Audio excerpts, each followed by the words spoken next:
Vote लेकर के वहाँ गरीब के, किसान के, मजदूर के पेट को भेजना होगा, तब आपकी समस्या का समाधान। जिसने कभी गरीबी नहीं देखी, किसानों की पीड़ा नहीं देखी, बेरोजगार बच्चों की पीड़ा नहीं देखी, हमारी बहन बेटियों की तकलीफ नहीं देखी, जब ऐसे लोगों को जिता करके आप भेजेंगे वो कभी आपकी बात करेंगे? कभी किसान की, गरीब की, मजदूर की बात करेंगे?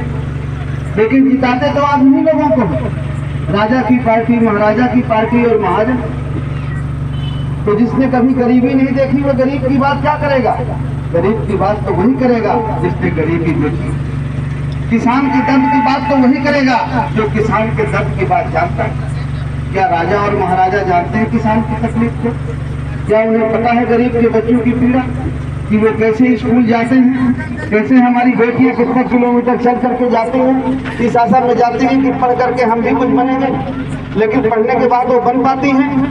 हमारा वोट खरीद लिया जाता है शराब की बोतल में, 5 किलो में, 10 किलो में, 1000 में, 500 में, और जब हम वोट दे देते हैं तो वो राजा बन जाते हैं और फिर उनका बेटा बेटी कलेक्टर और कप्तान बनते हैं और हमारा बच्चा चपरासी भी नहीं बन पाता।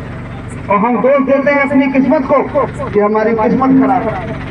हमारी किस्मत खराब है इसलिए हम इस बिरादरी में पैदा हो गए, उनकी किस्मत अच्छी थी इसलिए इस बिरादरी में पैदा।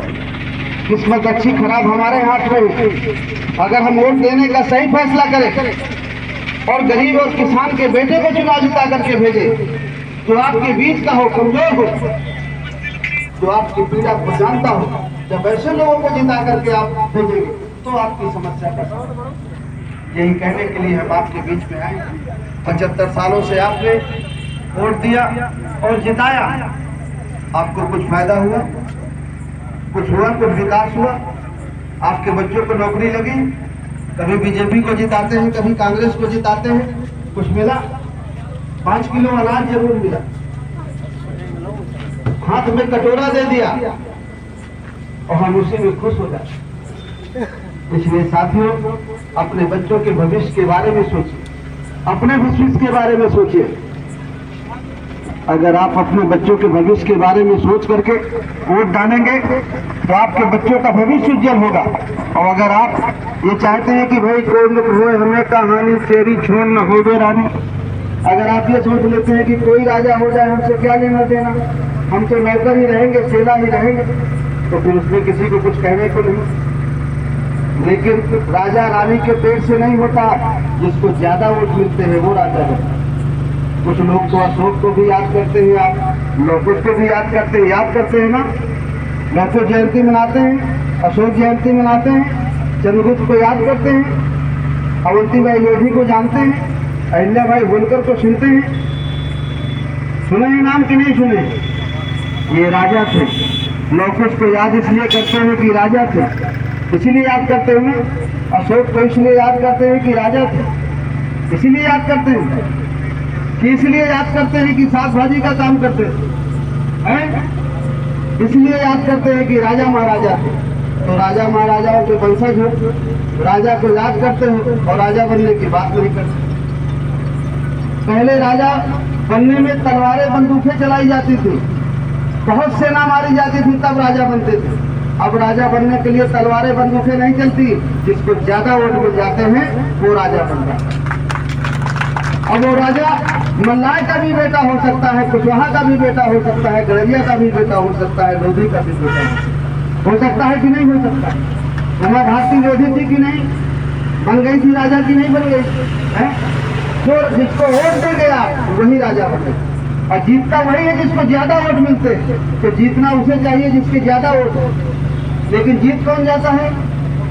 जिसके कम हो। और जिताता कौन है? जिसके ज्यादा हो। आप जब तक ये काम करते रहेंगे तो आपके बच्चों का भविष्य कभी अच्छा नहीं होगा। ये हमारी बेटियां जो पढ़ती हैं, कभी इनका भविष्य अच्छा नहीं होगा। अगर आप वोट देने का सही तरीका अपनाएंगे, वोट से अपने आदमी को, अपनी पार्टी को जिताएंगे, तो आपकी समस्या का समाधान। जो भारतीय जनता पार्टी में महल वाले लोग हैं, कांग्रेस पार्टी में महाराजा हैं, महल वाले लोग हैं, क्या वो महल आपको रहने को मिल जाएंगे? वो महल देख करके आप बहुत खुश होते हैं, बड़ी बड़ी गाड़ियां में आते हैं, गोरे चिट्ठे होते हैं कि नहीं राजा महाराजा के पीछे चल जाए। आप उनके घर में घुस पाते हैं, बैठने की जगह मिलती है? महलों को देख कर मत इतराइए, अपनी झोपड़ी बहुत अच्छी है महलों से, और इस झोपड़ी को भी हम एक दिन महल बना देंगे, जिसकी छाया में हम लोग रहेंगे, तो हमारे तरह के बीच में गरीब और कमजोर हैं वो लोग रहेंगे। मैं यही बात कहने के लिए आज आपके बीच में हम लोग भागीदारी यात्रा के माध्यम से आए हैं। हमारा एक ही नारा है कि जिसकी जितनी संख्या भारी उसकी उतनी हिस्सेदारी, जिसकी जितनी आबादी है आप उसके हिसाब से हिस्सा दीजिए। उसके लिए जरूरी है कि जाति जनगणना हो। कांग्रेस पार्टी पिछड़ों की बात करती है, जब तक मध्य प्रदेश में सरकार में थी तो कभी नहीं किया। जहां 4-5 प्रदेशों में सरकार है वहां जाति जनगणना नहीं करा रही। मध्य प्रदेश में कहती है कि हमारी सरकार बन जाएगी तो हम कराएंगे। अरे जहां है वहां तो कराओ, जहां तुम्हारी सरकार है वहां तो पिछड़ों को हिस्सा दो, लेकिन वहां नहीं। जब तक यहाँ सरकार थी तो यहाँ नहीं हिस्सा दिया, और जहाँ सरकार है वहां नहीं हिस्सा दे रहे। यहाँ देने की बात कर रहे हैं, इसलिए कि वोट चाहिए। महिला आरक्षण बिल पास हुआ है, अभी नहीं लागू होगा, 29 में लागू। वोट 23 में लेना है, 24 में लेना है, और लागू कब करना है?